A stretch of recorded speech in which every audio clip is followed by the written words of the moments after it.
বছর দুয়েক আগের কথা, সামাজিক যোগাযোগ মাধ্যমে বলিউড তারকা শাহরুখের কিছু ছবি ভাইরাল হয়। পিক্স আর্ট অ্যাপসের মাধ্যমে শাহরুখ ভক্তদের বানানো সেই ছবিগুলোতে জনপ্রিয় কল্পকাহিনীর সুপারহিরোদের রূপে দেখা যায় শাহরুখকে। অতি প্রাকৃত ও অতিমানবীয় ক্ষমতার অধিকারী এসব চরিত্র সারা বিশ্বের সিনেমা প্রেমীদের কাছে জনপ্রিয়। আয়রন ম্যান, থর, ডক্টর স্ট্রেঞ্জ সহ বেশ কিছু চরিত্রে যদি শাহরুখ খান অভিনয় করতেন তাহলে এই বলিউড বাদশাকে কেমন দেখাতো সেটাই দেখিয়েছেন শাহরুখ ভক্তরা। এবার শোনা যাচ্ছে বলিউড কা বাদশাহ শাহরুখ মার্বেলে নাম লেখাচ্ছেন। অবশ্য এর আগেও শাহরুখকে নিয়ে একাধিকবার গুঞ্জন শোনা গেছে তিনি অভিনয় করতে চলেছেন হলিউডের সিনেমায়। তবে সেই গুঞ্জন পুরো দোস্তর বাস্তবে রূপ নেয়নি। শাহরুখ ভক্তরা অবশ্য আশা ছাড়েননি। তারা আশা করে আছেন বলিউডের আঙিনা থেকে হলিউডে নিজের প্রতিভার স্বাক্ষর রাখবেন শাহরুখ। ইন্ডিয়ান এক্সপ্রেসের খবর অনুযায়ী শাহরুখের হলিউডে নাম লেখানো অনেকটাই চূড়ান্ত। শোনা যাচ্ছে কিং খান নাকি মার্ভেল স্টুডিওর সঙ্গে এক সম্ভাব্য চরিত্র নিয়ে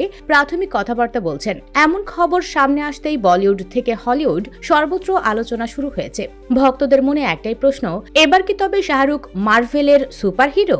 সম্প্রতি এক্সের একটি জনপ্রিয় অ্যাকাউন্ট মার্ভেল লিগস 22 একটি ছবি পোস্ট করে দাবি করে শাহরুখ খান মার্ভেল স্টুডিওর সঙ্গে আলোচনায় রয়েছেন। ছবির সঙ্গে সরাসরি কিছু লেখা না থাকলেও কিছুক্ষণের জন্য একটি পোস্টে লেখা ছিল সংবাদ অথবা গুজব। শাহরুখ খান নাকি মার্ভেলের সঙ্গে ভবিষ্যতের একটি প্রজেক্ট নিয়ে আলোচনা করছেন।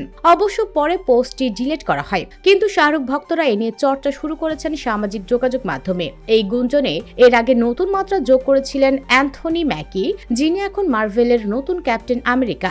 এক সাক্ষাৎকারে তিনি বলেন, যদি বলিউড থেকে কাউকে মার্ভেল সিনেমাটিক ইউনিভার্সে নিতে হয় তাহলে আমার পছন্দ একজনই, তিনি শাহরুখ খান। উনি এক কথায় অসাধারণ। শুধু তাই নয়, 2018 সালে মার্ভেলের ক্রিয়েটিভ ডেভেলপমেন্টের ভাইস প্রেসিডেন্ট স্টিফেন ওয়াকার জানিয়েছিলেন শাহরুখকে তিনি মার্ভেলের ছবিতে দেখতে চান।